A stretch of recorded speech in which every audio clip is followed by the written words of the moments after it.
ಸೂರಜ್ ವಿರುದ್ಧ ಈ ಆರೋಪ ಏನು ಕೇಳಿ ಬಂದಿದೆ. ಅಸಹಜ ಲೈಂಗಿಕ ದೌರ್ಜನ್ಯವನ್ನ ನಡೆಸಿದ್ದಾರೆ ಎನ್ನುವಂತಹ ಆರೋಪ.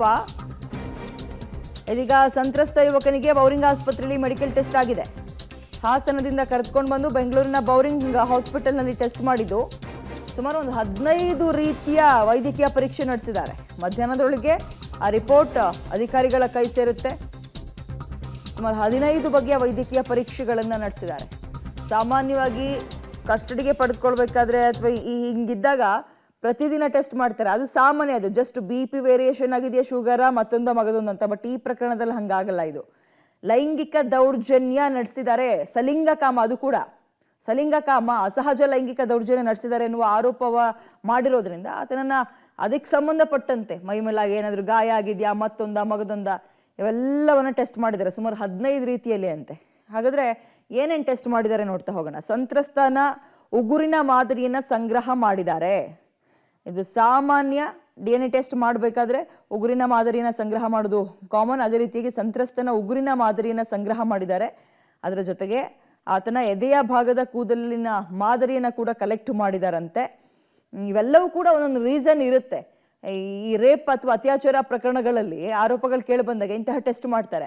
ಬಟ್ ಇಲ್ಲಿ ಸ್ವಲ್ಪ ವಿಪರ್ಯಾಸ ಏನಪ್ಪ ಅಂತ ಹೇಳಿದ್ರೆ, ಗಂಡು ಮಗುಗೂ ಕೂಡ ಅಥವಾ ಒಬ್ಬ ಹುಡುಗನಿಗೂ ಕೂಡ ಇಂತಹ ಟೆಸ್ಟ್ಗಳಿಗೆ ಒಳಪಡಿಸಿರೋದು. ಯಾಕಂದ್ರೆ ಆರೋಪ ಮಾಡಿರೋದು ಇದರಲ್ಲಿ ಸಲಿಂಗಕಾಮ ಅಂತ. ಸಂತ್ರಸ್ತ ಯುವಕನ ದೇಹದ ಮೇಲೆ ಗಾಯಗಳು ಆಗಿದೆ. ಇದು ಯಾವಾಗ ಆಗಿರೋದು, ಆತ ದೂರು ಕೊಟ್ಟಿರೋದು ಈಗ. ಬಟ್ ಇದೆಲ್ಲ ಪ್ರಕರಣಗಳು ಎಷ್ಟು ಸಲ ಈತನನ್ನ ಹಿಂಗೆ ಬಳಕೆ ಮಾಡ್ಕೊಂಡಿದ್ದಾರೆ, ಏನು ಎತ್ತ, ಇವೆಲ್ಲವೂ ಕೂಡ ಟೆಸ್ಟ್ ಮಾಡಬೇಕಾಗತ್ತೆ. ಪರಚಿದ ಗಾಯಗಳು ಇದ್ದಾವೆ ಅನ್ನೋದು ಪತ್ತೆಯಾಗಿದೆ. ಆತ ಹೇಳಿದ ವಿಕೃತವಾಗಿ ನನಗೆ ಹಿಂಸೆ ಕೊಟ್ಬಿಟ್ಟಿದ್ದಾರೆ ಈ ವಿಚಾರದಲ್ಲಿ ಅಂತ. ಸೊ ಬಟ್ ಈಗ ಮೇಲ್ನೋಟಕ್ಕೆ ಸಿಗ್ತಾ ಇರುವಂಥದ್ದು ಪರಚಿದ ಗಾಯಗಳು ಇದಾವಂತೆ.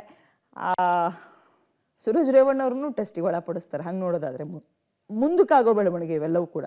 ಸಮ್ಮತಿ ಮೇರೆಗೆ ಲೈಂಗಿಕ ಕ್ರಿಯೆಯಲ್ಲಿ ತೊಡಗಿದ್ರ ಅಂದ್ರೆ ಇಬ್ರು ಕೂಡ ಒಪ್ಕೊಂಡಿದ್ರ, ಪರಸ್ಪರ ಒಪ್ಪಿಗೆಯಿಂದ ಆಗಿದ್ದ ಇದು. ಸೂರಜ್ ರೇವಣ್ಣ ಮತ್ತು ಆರೋಪ ಮಾಡ್ತಾ ಇರೋ ಸಂತ್ರಸ್ತ, ನೀವಿಬ್ರು ಓಕೆ ಅಥವಾ ಒಪ್ಪಿಗೆಯನ್ನ ಕೊಡೋದು ತಗೊಳ್ಳೋದು ಇಂಥದ್ದೇನೋ ಮಾತಾಡ್ಕೊಂಡು ಇಂಥದಕ್ಕೆ ಒಪ್ಕೊಂಡ್ರ ನೀವು ಪ್ರಶ್ನೆ ಮಾಡ್ತಾರೆ. ಸಂತ್ರಸ್ತನ ಯುವಕನ ಬಟ್ಟೆಯ ಸ್ಯಾಂಪಲ್ ಅನ್ನು ಕೂಡ ಸಂಗ್ರಹ ಮಾಡಿದ್ದಾರೆ ಮತ್ತು ಆತನ ಲಿಂಗತ್ವ ಪರೀಕ್ಷೆಯನ್ನು ಕೂಡ ಮಾಡಲಾಗಿದೆ. ಕಿಡ್ನಿ ಹಾಗೂ ವೃಷಣಗಳ ಪರೀಕ್ಷೆಯನ್ನು ಕೂಡ ವೈದ್ಯರು ನಡೆಸಿದಾರಂತೆ. ಒಟ್ಟು ಸುಮಾರು 15 ಬಗೆಯ ವೈದ್ಯಕೀಯ ಪರೀಕ್ಷೆಯನ್ನ ವೈದ್ಯರ ತಂಡ ಈಗ ನಡೆಸಿದೆ. ಇದೆಲ್ಲದರ ರಿಪೋರ್ಟ್ ಇವತ್ತು ಮಧ್ಯಾಹ್ನ ಬರೋ ಸಾಧ್ಯತೆ ಇದೆ. ಆ ನಂತರ ಏನು ಎತ್ತ, ಅದಾದ್ಮೇಲೆ CID ಆಫೀಸರ್ಸ್ ಇವ್ರನ್ನ ಕಸ್ಟಡಿಗೆ ಪಡೆದುಕೊಳ್ತಾರೆ. ಆಮೇಲೆ ಸೂರಜ್ ರೇವಣ್ಣವ್ರಿಗೆ ಮೆಡಿಕಲ್ ಟೆಸ್ಟ್ ಮಾಡ್ತಾರೆ. ಇಂಥದ್ದೇ ಟೆಸ್ಟ್ಗಳನ್ನು ಮಾಡ್ತಾರೆ. ಆಮೇಲೆ ತನಿಖೆ ಮುಂದುವರಿಯುತ್ತೆ. ಸ್ಥಳ ಮಹಜರು ಯಾವ್ಯಾವ ಭಾಗದಲ್ಲಿ, ಹಾಸನದಲ್ಲ, ಬೆಂಗಳೂರಲ್ಲ, ತೋಟದ ಮನೆಯಲ್ಲ, ಪ್ರಜ್ವಲ್ ರೇವಣ್ಣವರ ಹೆಸರು ಕೇಳಿ ಬಂದಿತ್ತಲ್ಲ, ತೋಟದ ಮನೆ ಹಂಗೆ ಹಿಂಗೆ ಅಂತ, ಇಲ್ಲೂ ಕೂಡ ಅಂತಹ ಟೆಸ್ಟ್ಗಳು ನಡೆಯುತ್ತೆ, ಸ್ಥಳ ಮಹಜರಾಗುತ್ತೆ. ಇವೆಲ್ಲವನ್ನ ನಿರೀಕ್ಷೆ ಮಾಡ್ಬೋದು ಈ ಪ್ರಕರಣದಲ್ಲಿ.